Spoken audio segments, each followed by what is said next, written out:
Hi, and thanks for logging on to the Daily DVAR Halacha. And here's a brand new halacha for you, and it's for Thursday, August 4th, 29th day of Tamuz. Here we go. Just want to remind you again that it's going to be Rosh Chodesh on Friday, and that also means that all the laws of the 9 days go into effect. We've been studying them, so make sure that all of your 9 days halachas start with Rosh Chodesh, Thursday night into Friday.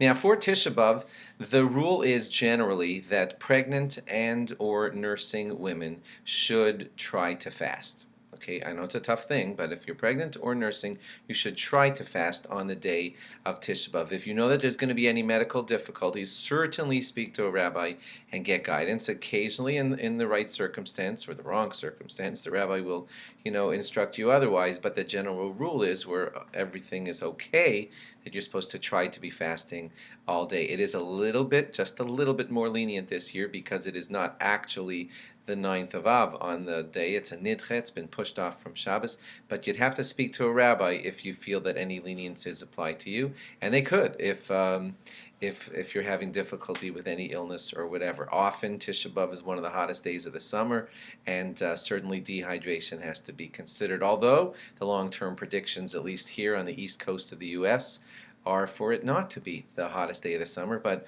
we'll have to wait and see on that.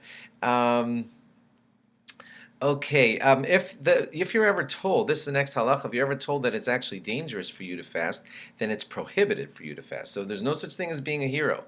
If someone paskins for you, that's, a posek who knows what they're saying and says you may not fast, then you may not fast, and you can't decide to be a hero. It would be a very, very wrong thing to do. First 7 days after childbirth, a woman should not fast. Again, first 7 days after childbirth, a woman should not fast. A lot of poskim today say that we should apply this for the ladies of today all the way up until the 30th day after childbirth, so speak to your rabbi if that applies to you.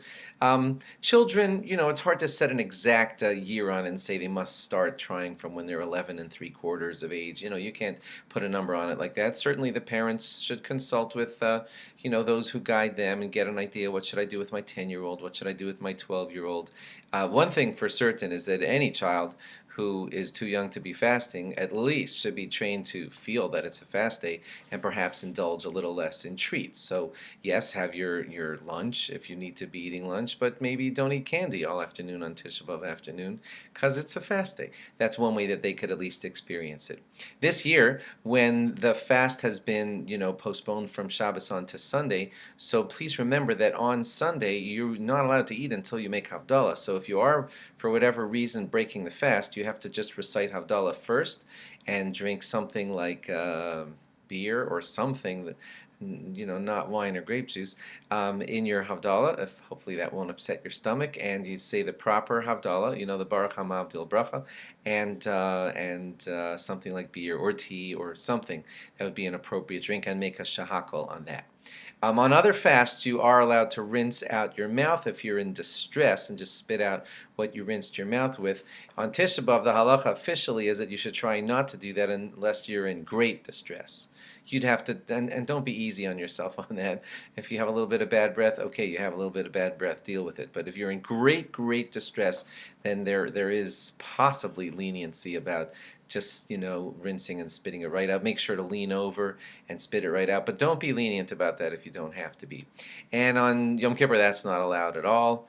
And there is some talk about, whether if you wanted to rinse out your mouth with mouthwash on Tisha B'Av, believe it or not, some rabbis feel that be considered like washing, and that's one of the things we don't do on Tisha B'Av. So mouthwash in your mouth, even spitting it out on Tisha B'Av, could be problematic. So try not to be doing any of that if you absolutely can manage to do that. Okay, don't forget again that Thursday night, Friday, all your Rosh Chodesh additions and all the laws of the 9 days go into effect. Thanks for logging on, and log on again on Thursday night, Friday for more. Bye-bye.